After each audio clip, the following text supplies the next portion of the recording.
TV hagaha hiigsiga humaaga hirka iyo horumarka guud ahaan geyga geeska Afrika. Dhab TV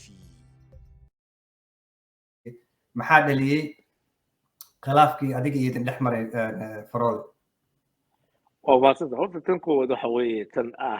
muxuu ahaa yani ni horta Puntland sideedaba waa meel iska nabad oo fiican bay ahayd.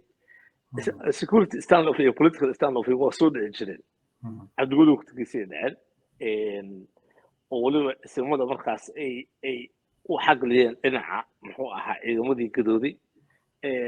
waqtigii Faroole waqtii electionskii ودمعي إن لقبتي لسقطتي وهذا حبط كل عدد كل انتين ليه واحد من خواسو جرين ستاند اوف كان إلى الآن لكن واحد هذا الزائد كها واحد دجال كي بوس أسكت عين وانتي مرنا دجال نوع وسكت عين فلان حد قورو أنا وحن قوا وحيا واحد رنتي إن دتكو تلقى الله يشو إن حل سياسة مركز تلاقي قالوا ستاند اوف إذا أنا لو دقين حبط دجال حبط دجال waxay keenayaan damage kaleeto oo ka weyn root cause-kii keenay stand off-ka iyo dhibaatada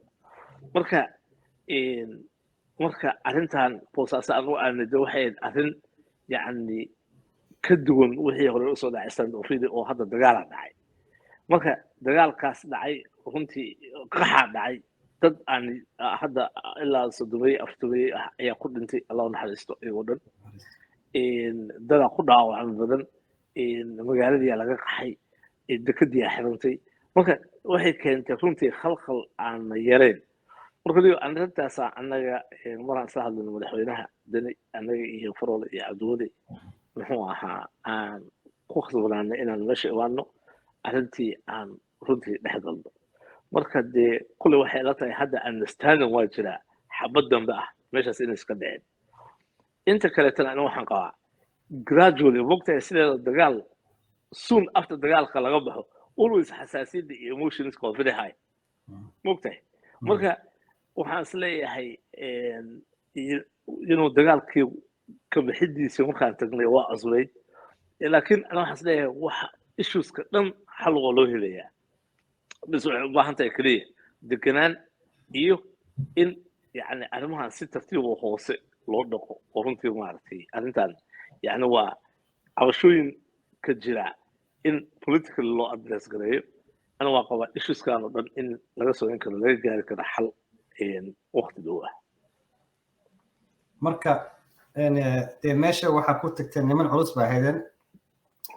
إن نمن مسؤولين حيال كلا بدن ساقبتي وباله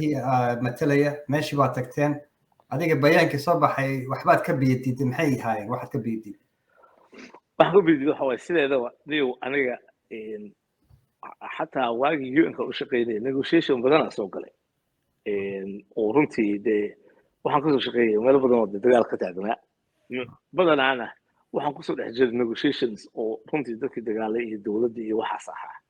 marka sideedaba niyo sharciga ugu muhiimsan ee adiga haddaa tahay shakhsi negotiation loo diray ama mediation shaqeynaya sharciga ugu horeeya waxa way inaad neutral tahay way adiga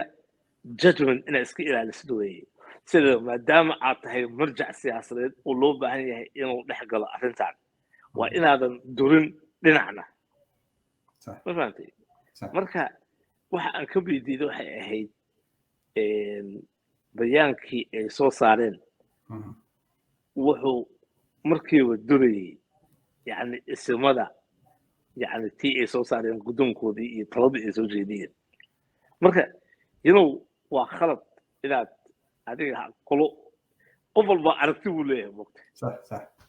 aragtidana waa kala fogaanaysaa khasab dagaal dhacay marna aragti dhow qof kasta wuxuu la imaanaya aragtidiisa gaarka ah oo uu runtii uga hadlayo tabashada uu qabo iyo dhibka soo u arko waqti marka adiga sideeda waa inaad iska ilaalisid inaad hal qolo galisid geeska waqti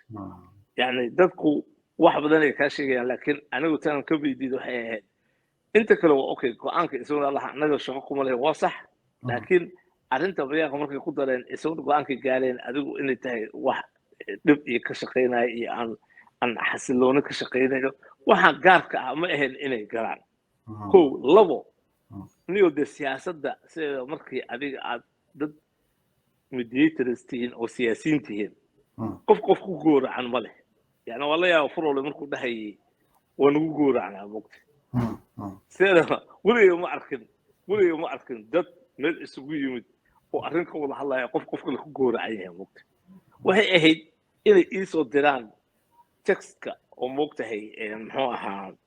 إلى إيسو ديران بيانك انت لا شعب انت لا شاعر مقته انا اركو waxa aan ka qabo aan ka bedelo mugtay galabtii waxa ilaha wiil ku dhalay isaga oo soo wacay odayaashii waa shirayaan yiri xataa bayaana la qoraya iyo waxa la soo saaray qof igu yiri male asna igu madhihin aduuni iyo muxuu ahaa furolan imu soo wacay mana is ila sheer gareen xataa ana wala yaab markuu yiri furole wala hadal yaa ila hadal waa inuu sheegaa mugtay yani qofku ila soo hadlo oo aniga igala hadlayo bayaanka qofku yahay bal asaga had noo sheego mugtay ila asaga online inta soo istaagay kiidisaas midda labaad de aniga text aan leesoo dadan iyo bayaan aanan akhrin oo aanan opinionkayga ka jeedin waa ku gooracan tahay arrintaas waxay arrintuntii khalad ah arrintaas sidii khalad ah